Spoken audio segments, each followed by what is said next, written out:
Last to know that you do not belong here. So I had to damn, that beer's good. in spite of all my fears. Slide to the right, it's still in my sight, it's still in my heart. Just wait a couple minutes. We do not exist. All of these lyrics that I should only Trying out various ways of opening. Trying to work out the bugs here on my personal channel before I mess around too much with the red cast.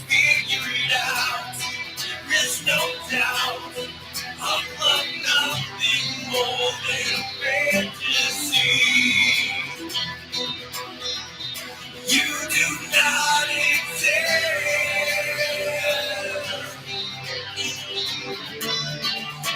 All right. Enough of that tomfoolery. So yeah, I guess the way Facebook or the way YouTube's treating copyright and stuff like that, I guess I either got to commission someone to make me a theme song or whatever, or I got to make it myself. So whatever, you know. Yeah, how about Let There Be Light? Yeah, I got a humble budget here. I could open up a curtain, actually, because we got nice ambient lighting. So, hold on.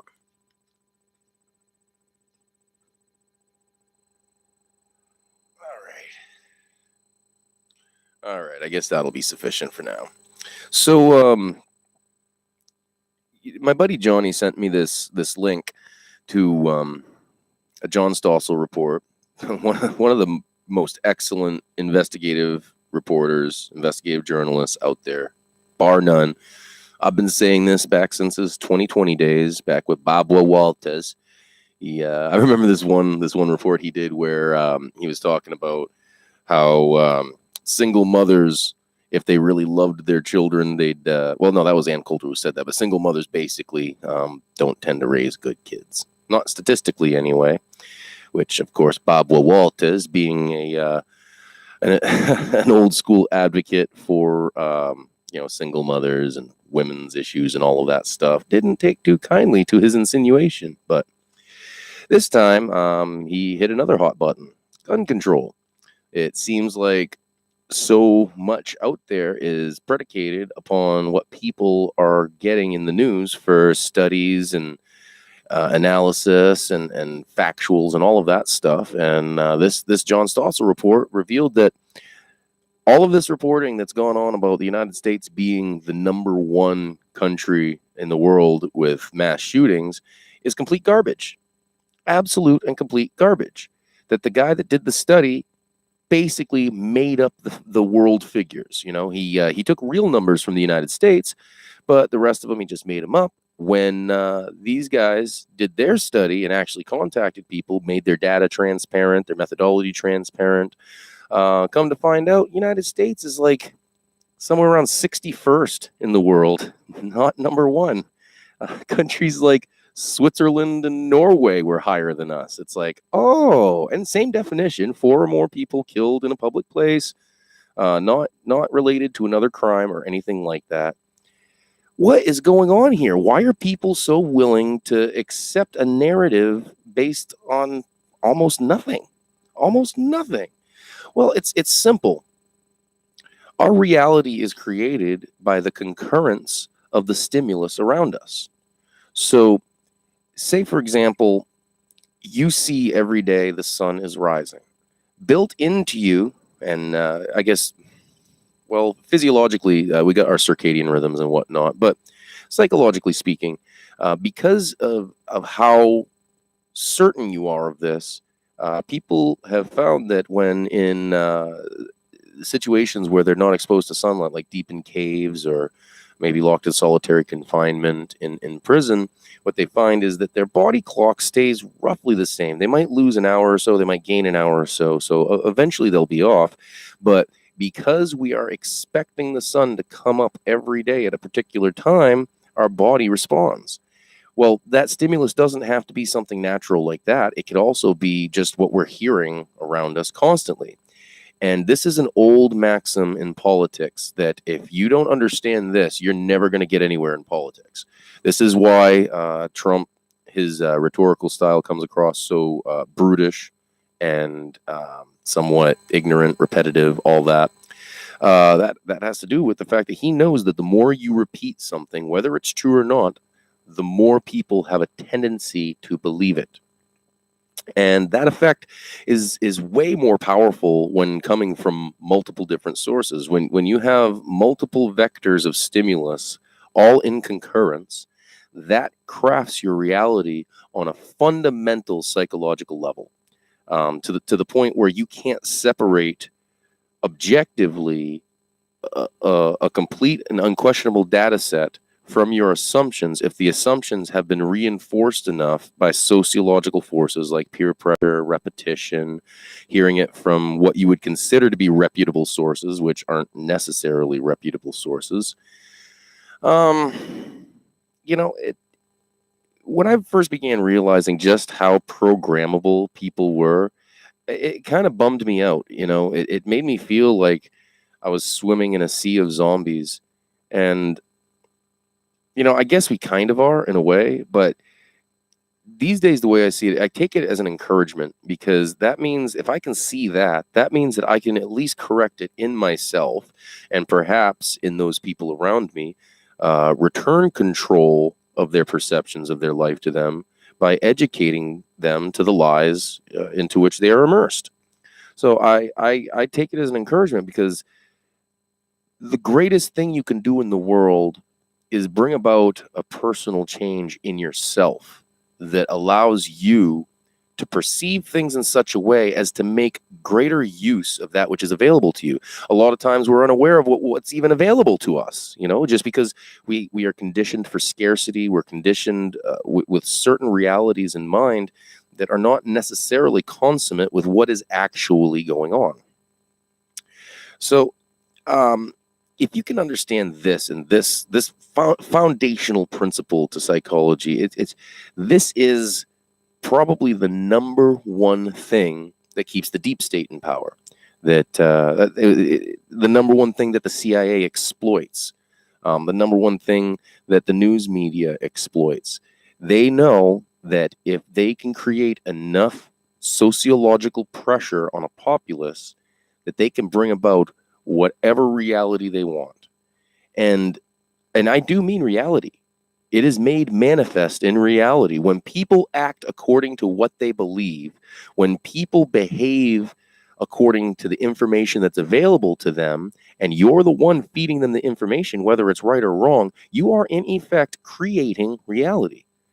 And so I ask you, who's creating your reality?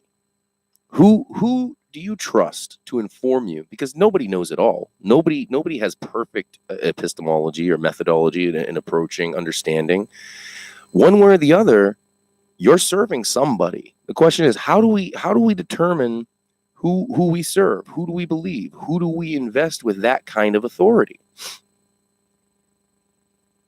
This is why I read a lot of dead guys. The guys that have been around, stood the test of time. They ain't a fad. You start trusting into these fads. I mean, I'll take Jordan Peterson for an example. What made him so powerful was not some new and novel idea. He popularized Jung. That was basically it. If people had been exposed, he rode the wave of his success that came from his refusal to use the pronouns at the University of Toronto, I believe it was. And that thrust him into the spotlight.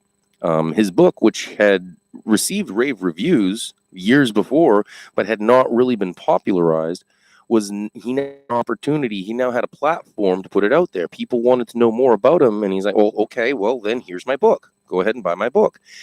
And, of course, this book was written to a more scholarly audience, and so he adapted it to a more layman-oriented version called 12 Rules for Life, An Antidote to Chaos. Both very excellent books, by the way. I've read Maps of Meaning, and as far as the 12 Rules, I've listened to his entire lecture series on it. Actually, there's 3 different ones, and I listened to all 3 of them. I've also read large sections of it, and the reason why I didn't read through it because there was nothing new in there. It was all straight from Maps of Meaning, and it was just kind of watered down a bit. Excuse me. That's the beauty of having a real mic. You guys don't have to hear me belch. Yeah, I'm talking to you, Ivana. I mean, of all the Slavic people have to be some of the rudest, most brutish people on the face of this earth. And this chick's bitching at me about my burping it's like, we don't do that over here. It's like, what the, of all the things you guys, I mean, you guys are weird. I mean, I love Slavs, don't get me wrong. They make the best memes. But I mean, the quirks of other cultures always amuse me. It's like, yeah, I might drink the blood of my enemy out of a skull, but I put my pinky up when I tip the cup. Something like that. So this is a really great beer, by the way. If you guys have never tried a Maine beer, this is probably the best one I would recommend. Well, not the best. Gritty's is more pop oriented. You'll appeal to a wider audience. But if you're hardcore and you like something that it has a lot of flavor, I'm pretty sure if she isn't, she will be. Johnny, he's asking if Ivana's in here. She might catch me later on. But yeah, Baxter Stowaway IPA. It'll put hair on your chest. Well, unless you're particularly resistant to manipulation by other things, which, yeah, it's still not working on me. But anyway. So, who is creating your reality? Well, I'll speak for myself. It began. Oh, geez, I heard you talking about Slavs. They will knife you for talking about them while they aren't around, right? I think they have a better sense of humor than that, Johnny. So, I can speak for myself. Who creates my reality? Well, for the longest time, it was pretty much the modern iteration of the evangelical church. A lot of stuff fed into my mind was from that, and I've long since broken away from that, and I had to start from scratch. And I've always esteemed science and scientists. I've always esteemed academia, but when they disagreed with my faith, well, I chose my faith.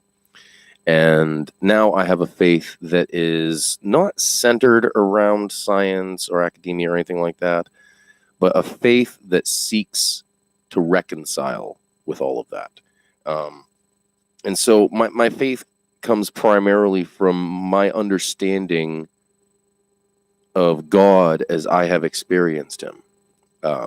And there are many transcendent ways that I have experienced the presence of God.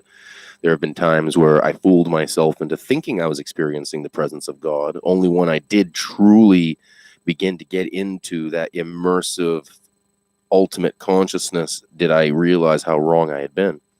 Probably one of the most intense experiences I've ever had spiritually was when I was in jail almost a decade ago, and I was fasting because I really wanted guidance. I really needed to be grounded. I had screwed up, and I wanted to get back on track, back on the straight and narrow, and so I fasted for 4 days, 4 days straight, and it was on that 4th day, I didn't feel really sick or anything, but I was spending a lot of time in meditation, a lot of time in prayer, and I laid down, and I just began just meditating on Christ and his love, and meditating on God and his abundance, and his power, and I began to feel like this fire coursing through me, but not an unpleasant sensation. It was like raw power was emanating from within me, and I had visions inside of being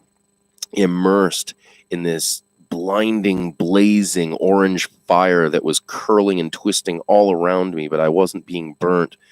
It was like I was made of the same stuff, and we were sharing essence, and I can't even begin to put it into words. It was so intense, and I was only laying there for maybe an hour, but it really felt eternal. It felt like I spent an eternity there, and when I chose to come back, it was like only an hour, and it was choice. It was choice. I chose, okay, now I have to take this and manifest it in real life. I have to manifest this presence through my attitude, through my behavior. And it's just the one biggest element of that was I felt this all-encompassing, perfect love, this just overwhelming sense of just pure, I don't want to say benevolence because it was so powerful that it could easily be terrifying, but it was so wonderful at the same time that the terror was almost welcome. Like it was a positive part of the experience. So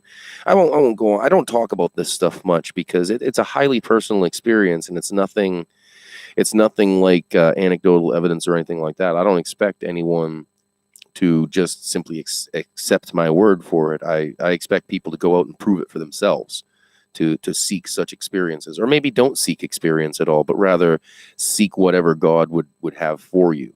I've found that if I do earnestly seek, I always find it, and it may not be what I think I'm looking for, but it answers whatever lack is within me far better than anything I could have conceived of. So anyway, so who creates my reality? Well, I alluded to earlier, I read a lot of dead guys.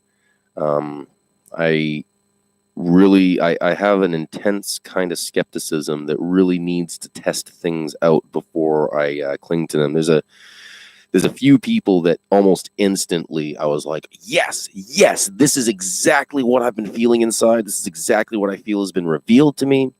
One of them was Carl Gustav Jung. That man he tapped into something. He tapped into something real amazing, something greater than himself. And I doubt that even through his dissection of what he believed, it was such a I don't think he fully understood what it was he was tapping into when he talks about the collective unconscious and the archetypes inherent in that, and all. I mean, he was a highly mystical man, so maybe I'm being presumptuous by saying maybe he didn't even understand. But another one lately has been G.I. Gurdjieff. What's his name? Yeah, George Ivanovich Gurdjieff. And not many people have heard of him. Ivana turned me on to him a couple of years ago, or a little more than a year ago, I should say. And I just started devouring it. It was just, again, it's things, it's very practical. It's things that you can test for yourself. It's things that you can understand through studying sacred geometry and seeing how that relates to reality. That has given me a lot of clarity as far as how things work and relationships and just the nature of being itself. And I guess I just try to collect the best information I can possible, test it to the best of my ability, and assimilate that which is most useful. And I think that's not a bad idea. I think I hear a baby crying. Hold on. Yes, I do. That's my cue. I guess I got to get going, guys. But thank you very much for tuning in. Please like and subscribe my channel, like you're not already. Go on over to the Redcast and subscribe to that, because that's where the good stuff's going to be. Just after the holidays, coming into that. But in the meantime, it's been nice. It's been cool. I love having music. I hope it comes across sounding really good. I hope that's good, high sound quality. Yeah, rock and roll.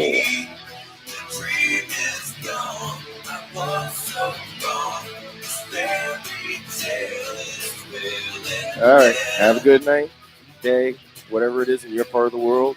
I will see you on the other side.